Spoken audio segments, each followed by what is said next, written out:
Neuroloop snellers.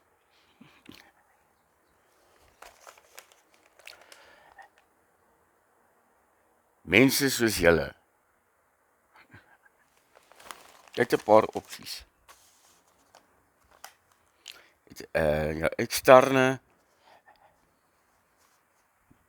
external behavior of externe event of die stimulus van 'n omgewing wat deur die sintuie gehoor of gesien of wat ook al was.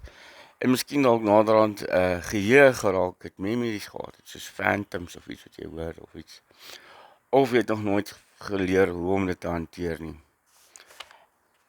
As die interne toestand, nou is nie altyd 'n goeie toestand nie.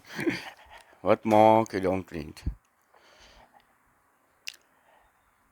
Die ding is, jy word geïdentifiseer. Dis 'n voorbeeld van 'n sneller. Jy word geïdentifiseer as 'n mense. Jy het 'n paar opsies. Mense is belangrik. Om mense te identifiseer is 'n geleentheid. 'n Geleentheid vir ondersteuning en eienaarskap. Wat kan jy nog uitvind oor die model? Wie is jou mensespokie? Is ons dan nie dieselfde mense nie?